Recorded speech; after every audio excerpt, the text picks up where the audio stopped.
Tonight over the health concerns that had Mayor Adams briefly limiting his public schedule last week. So it all stems from answers that he gave while taking questions from reporters today. Fox 5's Linda Schmidt has the very latest. Some major confusion about Mayor Adams' recent health scare.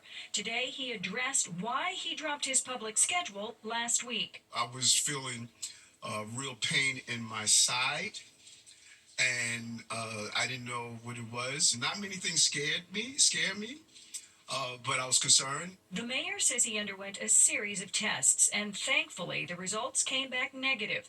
But it is what happened January 3rd, 1 month ago, that is drawing criticism. The mayor underwent a colonoscopy and was under general anesthesia, but he did not make the public aware, nor did he notify city public advocate Jumaane Williams. Not having any communication at all is a full dereliction. Williams says the mayor violated the city charter, which mandates the public advocate fill in for the mayor if he cannot perform his duties. We did everything we were required to do during the period under anesthesia. Adams says he signed an executive order last September, temporarily delegating power to his first deputy mayor, Maria Torres Springer. In this case, while he underwent a colonoscopy for about 1 hour. Williams says he is happy that the mayor is feeling better. However, City Hall once again kept his office and the public in the dark. The executive order can't override what the charter said. And the charter lays out a definite line of succession. I think the public advocate does have an argument. Political analyst David Birdsell says the mayor should have alerted Williams as well as New Yorkers. Transparency is a commitment to the people. Jumaane Williams says he will now likely challenge the mayor's executive order in court. Linda Schmidt, Fox 5 News. A 91-year-old is dead after getting hit by a yellow taxi tonight. It happened on the Upper East Side near East 71st and York Avenue.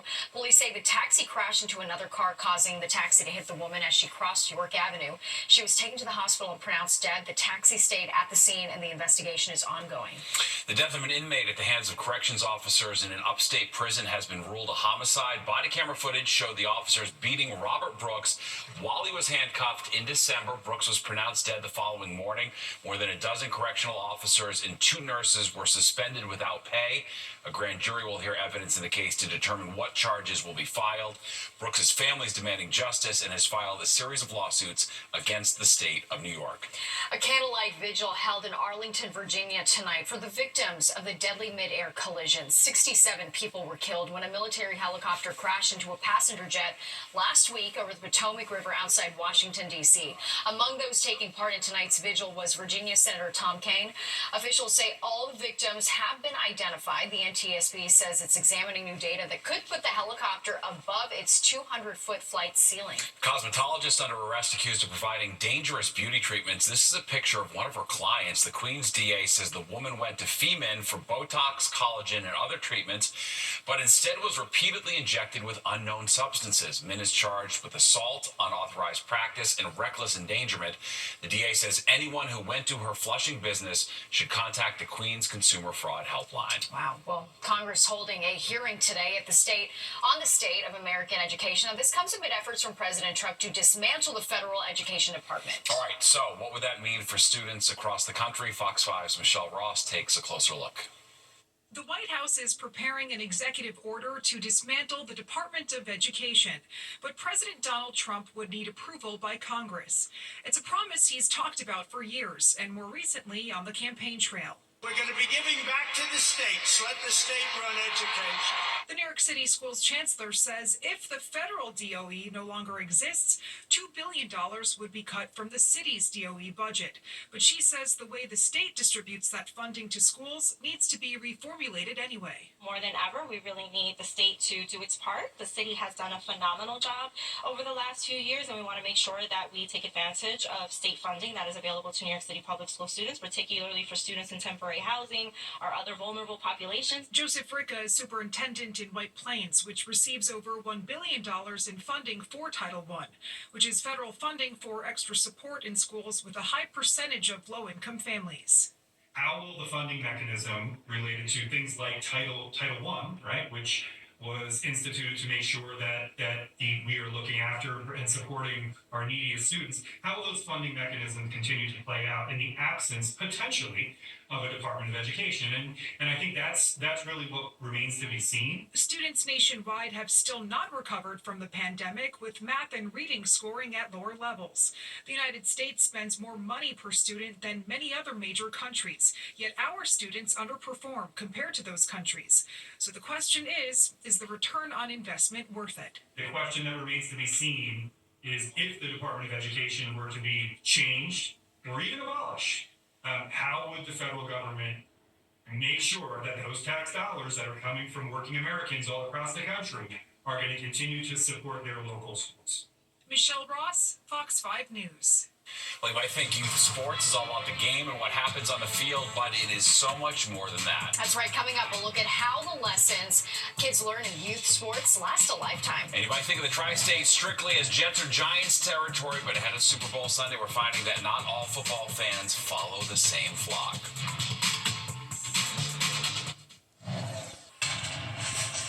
The countdown is on to the Super Bowl, which you can see right here on Fox 5. This is a live look at Caesars Superdome in New Orleans, where they're getting ready to host the Chiefs and the Eagles. And while you might not think of the Tri-State area as Birds territory, Fox 5's Kendall Green found some Eagles in North Jersey who are ready to see the team fly to victory on Sunday.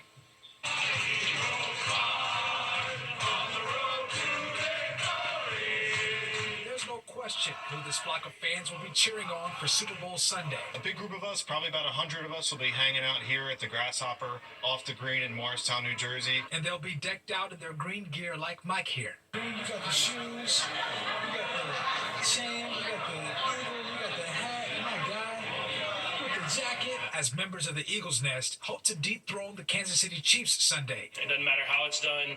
It's about coming to work every single day, leaving it all on the football field and winning football games.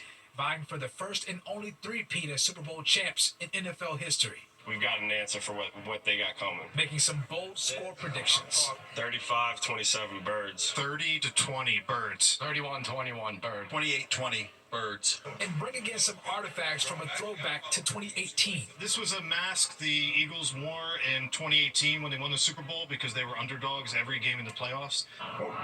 Whether they're fans with dog masks or actual dogs like Little Barkley here, many across the region will be watching Saquon Barkley, having a run of his life heading into Sunday, just 30 yards away from breaking the single-season rushing record set back in '98. You know, breaking all these records, the only thing that really matters is winning the Super Bowl. So if I'm able to do that on the road and win the Super Bowl, it would be super special. But it probably will lose a little bit because of how special it is to win a Super Bowl and do it as a team. So if you're an Eagles fan looking for other Eagles fans or just guessing where these fans will be, it'll likely be like these Eagles flags somewhere flying high here in Morristown. I'm Kendall Green, Fox 5 News. Yeah, Eagles fans, they're out there. And remember, Fox 5 is your home for Super Bowl 59. We'll have stories and guests as we lead up to the big game on February 9th. Yankee slugger Aaron Judge, a proud dad. He posted this picture on Instagram after he and his wife Samantha welcomed their first child, Nora Rose Judge. He posted, "What an incredible week it's been. Can't wait for the memories the three of us make. Congratulations to the Judge family." Nothing cuter than those little baby feet. It's such a Very cute nice. picture. Fun stuff. All right, well, it's a heist not involving pricey electronics or jewelry, but something you'd buy at the grocery store. Tonight, officials looking to crack the case of the stolen eggs, and we're talking 100,000 of them. Plus this. The war on women's sports is over. President Trump signing an executive order aimed at banning transgender athletes from girls and women's sports. Yeah, quite the scene there. President Trump signing an executive order aimed at preventing transgender athletes from participating in girls and women's sports. The executive order fulfilling a campaign promise. Of course, reaction coming in fast and furious. Fox 5 Sharon Crowley live in the newsroom to break it all down. Sharon. Yeah, Steve and Natasha, President Trump describing it this way: the war on women's sports is over. Now, Trump's executive order banning trans athletes in women's sports evoking passionate reactions from supporters and those who object. President Trump signing the order surrounded by young girls in the East Room this afternoon on National Girls and Women in Sports Day. What a nice picture this is, huh? President Trump signing an executive order banning transgender athletes from participating in women's and girls' school sports. It bans biological males from competing in women's sports as transgender athletes. Under the Trump administration, we will defend the proud tradition of female athletes, and we will not allow men to beat up, injure, and cheat our women and our girls. From now on, women's sports will be only for women. The order reverses a Biden administration interpretation of Title IX, which favored transgender rights. Man, I just feel vindicated, and I feel this overwhelming feeling of gratitude. This order redefines the civil rights law outlawing sex discrimination in federally funded educational programs. Why is this an issue of such concern when the group being targeted is so disappearingly small? Transgender advocates are objecting and vowing to fight this in the courts. Really what this is about, it's about stripping away rights from trans people, not protecting fairness and support. It's a political stunt that puts trans youth in danger.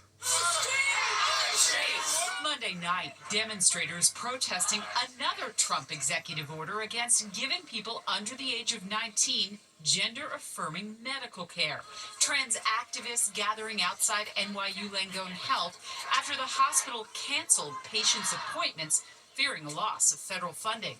That prompted the state attorney general to warn NYU and other hospitals that doing so would put them in jeopardy of violating New York state discrimination laws.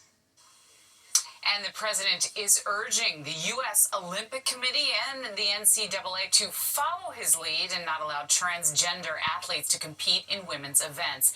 And tonight, it does look like board members of the NCAA are reviewing their policies. Steve? All right, thanks, Sharon. Democrats suing Nassau County Executive Bruce Blakeman over his formation of an armed citizen deputy program. Blakeman recently swore in more than 24 special deputies. He says they'll be activated to help the county during emergencies like a terrorist attack or a natural disaster.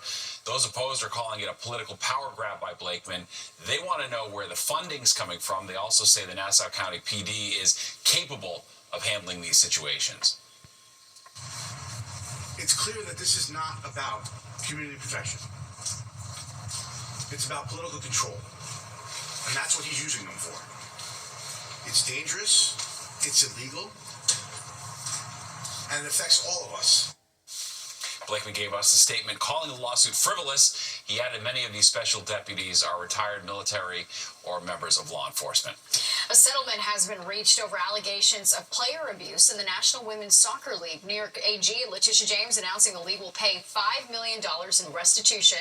The settlement also calls for teams to employ at least 2 mental health professionals. Leaders of the league are also required to report every 6 months to the attorneys general who led this investigation. Some local lawmakers renewing their push to protect Jewish students on college campuses. Congressman Josh Gottheimer and Mike Lawler have teamed up to support the Anti-Semitism Awareness Act, and it does appear to have bipartisan support. There is no reason why this should not be the law of the land, and we are going to fight day in and day out, working with our colleagues in the Senate who will be introducing the same bill to get this across the finish line without delay, because it's time that everyone understood and there was no confusion about what anti-Semitism is in the United States. The bill would increase protections against anti-Semitic attacks and work to reduce incidents of violence, harassment, and intimidation. Congressman Lawler says bias cases have increased dramatically since the October 7th attacks, and many college students don't even report incidents, thinking nothing will be done to address them. The egg shortage has people doing some incredible, if not irrational, things. Pennsylvania State Police are scrambling to find out who stole 100,000 organic eggs. It happened at an egg producer in Franklin County. Authorities say the number of eggs stolen retails for $40,000. And of course, this all comes in the middle of an egg shortage across the U.S. Credit card companies, users, I should say, may soon be getting some relief from Congress. A new bipartisan bill that caps credit card interest rates at 10% has been introduced. It's co-sponsored by Senators Bernie Sanders and Josh Hawley. Sanders says the current average interest rates that are over 21% amount to loan sharking and extortion. it's really, really easy to get into a financial hole, and it's hard to get out of it. The interest rates on credit cards are outrageous, given that the banks are giving out no interest to people. So I think it's a great idea. A 10% rate was also supported by President Trump on the campaign trail. Well, there's much more to youth sports than just playing the game. Ahead of Super Bowl Sunday, we're taking a closer look at the positive impact that sports play in the lives of children. And move over, Danielle Steele and Nora Roberts. There is a new best-selling author in town and on Book Talk who's bringing the romance and fantasy genres to new heights. Author dominating the bestseller list. And not only are her novels flying off the shelves, but blowing up on social media. We're reading between the lines to find out about the hype. Plus this.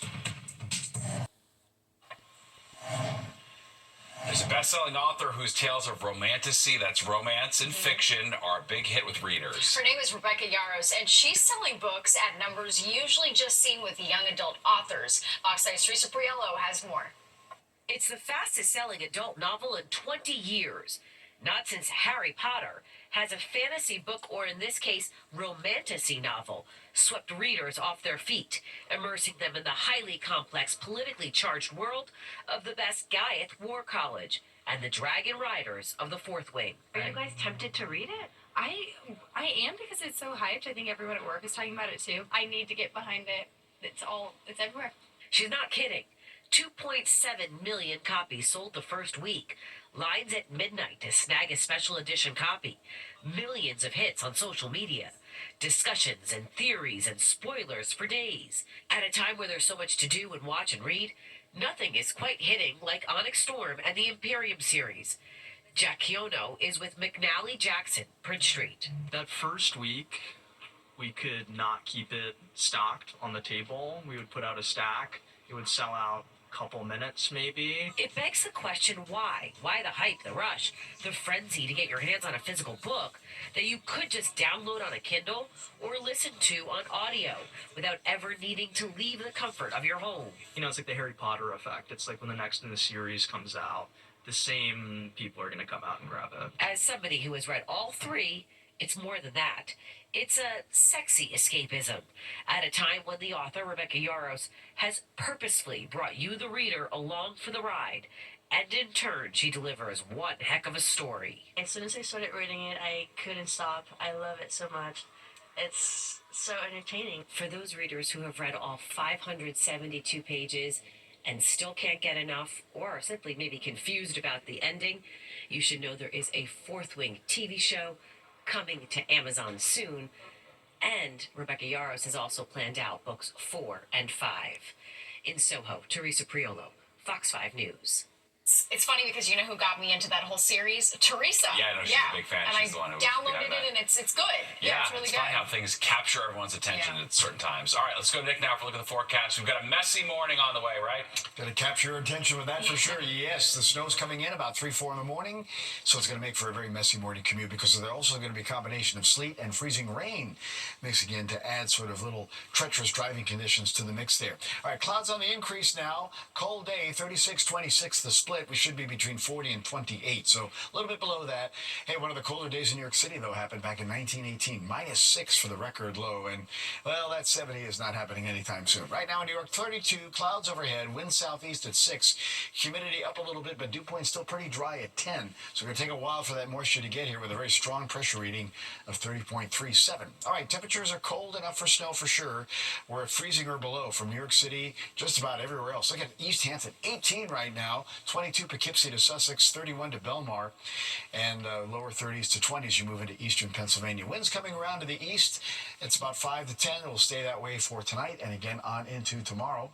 And our highs for the day, mostly middle 30s, so it really didn't go all that far. 39 at Newark, a little colder at the Hamptons, stayed in the low to mid 30s, North Jersey, Hudson Valley, and that was the story really through much of the Northeast, but really only 20s up north. Concord, New Hampshire, back to Rochester in the middle 20s. State College 30 today, same for Cleveland. And it's about 25 degrees colder in Washington, D.C. today, only at 41, and those 30s taking us back towards Chicago and Pittsburgh. So we're going to stay on the chilly side into tomorrow. All right, so moisture is breaking out to the south and west, but the air is so dry, as I just showed you. So this is going to take a while to reach the ground. Probably not going to happen until about 3 or 4 o'clock in the morning or so as that moisture trail heads in our direction. And again, the storm center itself, well, there's two of them. There's this system coming in, this system scooting off to our south. And so we'll see that precipitation, like I said, come in. And thus we have winter weather advisories everywhere we go tonight, except for the eastern part of Long Island. There's eastern Suffolk County and extending down along the Jersey Shore. So for the most part, again, tomorrow morning is pretty nasty. That advisory goes from 4 a.m. to about 1 o'clock tomorrow afternoon. All right, let's look at a futurecast overnight. Get low 20s in the suburbs and staying in the high 20s, about 30 in the city. Watch your timestamp here. Again, about 4 in the morning. Here comes the snow breaking out. The pink areas of sleet, freezing rain, and rain. So the snow will change to that, and then eventually rain as we warm into the 30s during the day, but it'll stay a little icy longer in the northern suburbs. Friday, not too bad. Still back into the 40s, but a windy day for sure. And again, we're concerned for potentially 1 to 2 inches of snow. That's kind of what this computer model is grinding out, and maybe a little bit more to the north, maybe about 2 to 3 inches there. That's about what I'm predicting for the Hudson Valley, Connecticut, and then 1 to 2 in town. And again, the ice forecast could be a little coating of freezing rain and sleet, again, to really make things rather treacherous tomorrow morning. 28 in the city tonight, snow and sleet comes in. Tomorrow we'll get up to about 38, 39 later on in the day, but again, that will change to freezing rain, and then it ends. Windy Friday, some sunshine, 44, but we go through this again late Saturday night. Snow and ice changing to rain, ending early Sunday. Monday's better, 36, and another snow shot Tuesday, and maybe even lasting into Wednesday. Natasha and Steve. All right, sounds good, Nick. Thank you. A special surprise visit for a local Holocaust survivor on her 100th birthday. Ann Kellerman got a visit from a foster dog. She lost her family in the Holocaust and left Vienna at the age of 14 on the Kindertransport. She's a lifelong animal lover, advocate, and rescuer, but is currently unable to have a pet of her own. So, Baidowi provided her a special visit at her hometown in East Midtown. And while she said she couldn't give the secret to finding happiness, she does think that animals play a role.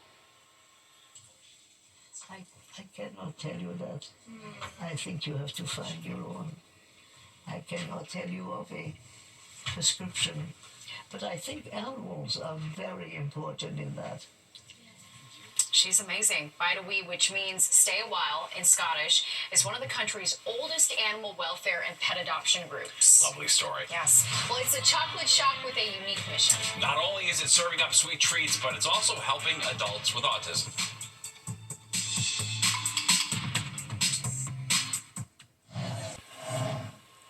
A new chocolate shop on Long Island serving up treats with an extra sweet mission. Fox 5's Jody Goldberg takes us to the Chocolate Lab in Port Washington, where adults with autism are being trained to become chocolatiers.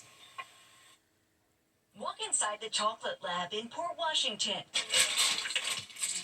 and you'll find something sweet inside. It's stirring, Philip. It's beautiful. When I'm here, I feel happy. Kara, along with more than 24 others, used to work out of this smaller kitchen down the road, but now they have space to spread out and a storefront to sell their chocolate creations. We make hand-dipped everything. Graham crackers, animal crackers, Lorna Tunes, pretzels. Have a great variety of gluten-free products. It's a labor of love for Stella Spinacos, who co-founded the Nicholas Center. She wanted a place where her son Nicholas and other young adults with autism could take part in experiences once school finished. The Chocolate Lab started as a vocational program and molded into a social enterprise. We're working on marketing, merchandising, communication, socialization. And chocolate's not the only thing for sale here. They have hand-poured candles and screen-printed shirts, all designed and made by the participants. I knew the mission, but I didn't know they had this facility. You just have to support it. According to statistics, 85% of adults with autism are unemployed. The goal here, to offer those on the spectrum a job. My favorite part about doing it is making up small cookies. I like graham crackers the best. They've mastered the recipe for success. First I get the chocolate, then I put my melter on high, then I keep stirring, then I put it on low, put the first one, and then I melt it. And have the process down pat. The confidence and the pride and the independence. They have something to give of themselves. The sweet taste of success to fill their hearts. I feel really excited to do things myself. And the hearts of others. Everybody can fit in somewhere. On Long Island, Jody Goldberg, Fox 5 News. Just in time for Valentine's Yeah, Day, I know. too. Good So timing. perfect. Looks great. All right, well, there's more of the 10 o'clock news straight ahead.